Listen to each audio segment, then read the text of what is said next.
Parents' biggest mistakes when giving kids allowance. Have you ever wondered why some children grow up knowing how to manage money, while others seem to spend everything they receive without a second thought? The answer often begins at home. Giving children an allowance is a great opportunity to teach financial responsibility, but many parents unintentionally make mistakes that create unhealthy money habits instead. Here are some of the biggest mistakes parents make when giving their children an allowance and what they can do instead. The first mistake is giving money without any purpose or guidance. Many parents hand over money simply because their child asks for it. There's no discussion about budgeting, saving, or making choices. As a result, children begin to see money as something that magically appears whenever they need it. Instead, parents should explain that money has value. Encourage children to divide their allowance into categories such as spending, saving, and giving. Even a simple plan helps them understand that every dollar has a purpose. The second mistake is giving extra money every time the allowance runs out. Imagine a child who spends their entire weekly allowance in just 2 days. If parents immediately provide more money, the child learns an important but dangerous lesson. Poor spending decisions have no consequences.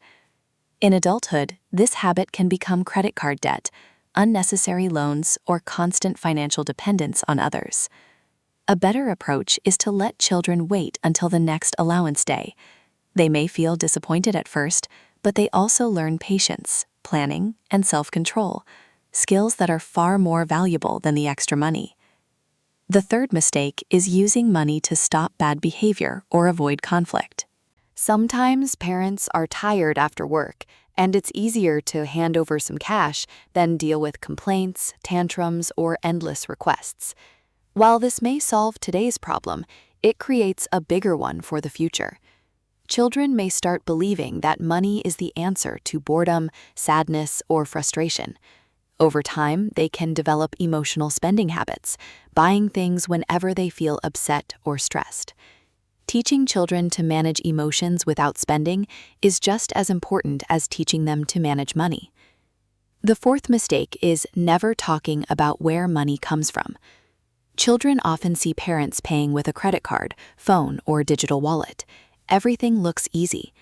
They may assume money is unlimited because they never witness the effort required to earn it. Parents don't need to discuss every financial detail, but it's helpful to explain that money comes from work, effort, and responsibility.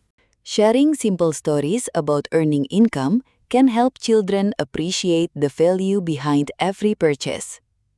The fifth mistake is making allowance a reward for everything. Helping around the house is important, but not every family responsibility should be tied to payment. If children expect money every time they clean their room, set the table, or help a sibling, they may begin to believe that kindness and responsibility only matter when there's a financial reward. Instead, teach that some responsibilities come with being part of a family. Occasional bonuses for extra work are fine, but everyday responsibilities should not always have a price tag attached. The sixth mistake is comparing allowance with other families. Children may say, "My friend gets twice as much money as I do." Many parents feel pressure to increase the allowance just to keep up with others. But financial education isn't about who receives the biggest allowance. It's about learning how to manage whatever amount you have. A child who wisely manages a small allowance often develops stronger financial habits than someone who receives a much larger amount without learning responsibility. Finally, one of the biggest mistakes is never allowing children to make small financial mistakes. Parents naturally want to protect their children, but if they constantly rescue them from poor spending decisions, children miss valuable learning experiences. Suppose a child spends their entire allowance on toys and then realizes they have no money left for a school activity later in the week. That disappointment can become a powerful lesson in planning and prioritizing. Small mistakes during childhood are much less expensive than major financial mistakes in adulthood. In the end, giving an allowance isn't really about the money. It's about teaching discipline, patience, responsibility, and wise decision-making. These lessons cannot be learned overnight, but they can begin with every allowance a child receives. The goal isn't to raise children who simply have money. The goal is to raise adults who know how to manage it wisely. If parents focus on teaching these habits early, they're giving their children something far more valuable than a bigger allowance, a foundation for financial success that can last a lifetime. Thank you for watching. If you found this video helpful, don't forget to like, subscribe, and share it with other parents who want to raise financially responsible children. See you in the next video.